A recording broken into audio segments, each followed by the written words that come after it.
तर बायपास खरं तर सर्जरी करावी लागणार अशी माहिती डॉक्टरांनी दिलेली आहे। आता लीलावती रुग्णालयाचे डॉक्टर पत्रकारांशी संवाद साधतात। बायपास नंतर 7 दिवस रुग्णालयात कोकाटेंना ठेवावं लागणार असं देखील डॉक्टरांनी स्पष्ट केले। माणिकराव कोकाटेंना 4 सिव्हिअर ब्लॉकेजेस आहेत अशी माहिती देखील डॉक्टरांनी दिली। 4 ब्लॉकेज असल्याने बायपास सर्जरीचा सल्ला डॉक्टरांनी माणिकराव कोकाटेंना दिलाय। बायपास करायची नसल्यास एंजिओप्लास्टी देखील करावी लागणार असं देखील डॉक्टर म्हणतात।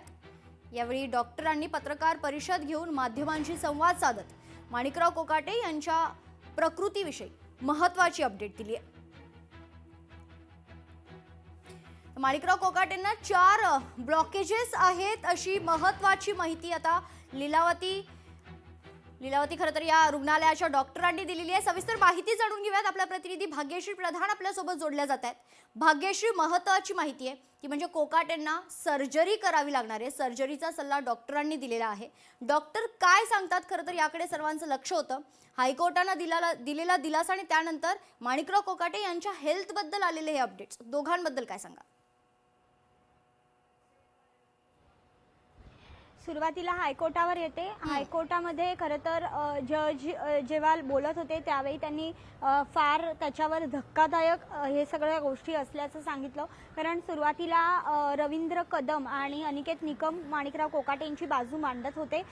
त्यावेळेला त्याच्यानंतर त्यांनी असं सांगितलं की हे जे काही आर्थिक गोष्टी आहेत त्यामध्ये फार तफावत आहे आणि त्यांनी जी घरं घेतली होती ते आधी घेतलेली होती। जेव्हा त्यांची आर्थिक परिस्थिती सुधारली त्याच्या आधीच त्यांनी ही सगळी घरं घेतलेली होती अशी बाजू जी आहे ती रवींद्र कदम आणि अनिकेत यांनी त्या कोर्टासमोर मांडली। त्याच्यानंतर ज्या वेळेला याचिकाकर्ते उभे राहिले त्यावेळेला त्यांनी असं सांगितलं की वडिलोपार्जित त्यांची जमीन आहे आणि ही जमीन थोडी थडकी नाहीये, तर 25 एकर जमीन आहे ज्यामध्ये ऊस पिकतो आणि त्यावेळेला ते साखर कारखान्याचे सदस्य होते आणि इतकंच नव्हे तर ते जिल्हा परिषदेचे सभापती देखील होते। मग त्यावेळेला जर ते साखर कारखान्याचे सदस्य होते, जिल्हा परिषदेचे सभापती होते आणि घरातला वडिलोपार्जित का होईना पण एवढी मोठी जमीन होती ज्याच्यावर ऊस पिकत होता आणि तो ऊस सगळा त्या साखर कारखान्यात जात होता, मग असं असताना त्यांच्याकडे आर्थिक परिस्थिती त्यांची कमकुवत कशी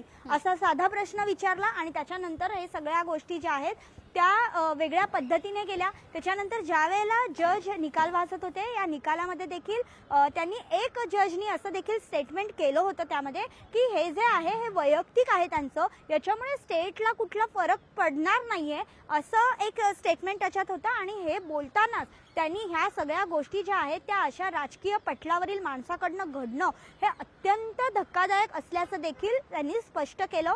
आणि हे स्पष्ट करत असतानाच त्यांनी असं सांगितलं की मी कुठेही त्यांची जी दोष सिद्धता आहे ती कमी करत नाही, ते दोषी आहेत, मात्र सध्या त्यांना जामिनावर आपण सोडत आहोत। 1 लाख रुपयाचा जामीन भरून ते अटकपूर्व जामीन जे आहे ते त्यांना देण्यात येतंय आणि याचबरोबर जी शिक्षा आहे ती स्थगिती सध्या आपण देतोय अशा पद्धतीचं त्यांनी सांगितलं। म्हणजे दोष सिद्धी देखील त्यांनी केली आणि त्यांना दिलासा देखील दिला की अटकपूर्व जामीन त्यांना मिळाली। आता यामध्ये एक गोष्ट आहे की लढ्ढा हे एकल खंडपीठ होतं, यामध्ये द्विखंडपीठ देखील असतं, म्हणजे 2 जज जेव्हा बसतात तेव्हा द्विखंडपीठ होतं। आता यांना अनिकेत निकम असतील, रवींद्र कदम असतील किंवा माणिकराव कोकाटे स्वतः ॲडव्होकेट आहेत, त्यांच्या बाजूने आता द्विखंडपीठाकडे ही सुनावणी पार पडावी यासाठी मागणी होऊ शकते। आणि इतकंच नव्हे तर ही सुनावणी आणखीन सुप्रीम कोर्टात जावी यासाठी देखील मागणी करू शकतात ते आणि त्यानंतर या सगळ्या गोष्टी ठरतील। मात्र हे सगळं होत असताना दुसरीकडे आपण राजकीय बाजू जर बघितली तर कोर्टाने थेट जो बॉल आहे तो आता विधानसभेच्या अध्यक्षांकडे टाकलेला आहे, ते राहुल नार्वेकरांकडे टाकलेला आहे।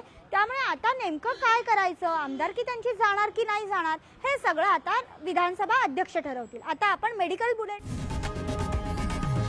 लोकशाही मराठी ऐका, पहा, जागरूक रहा।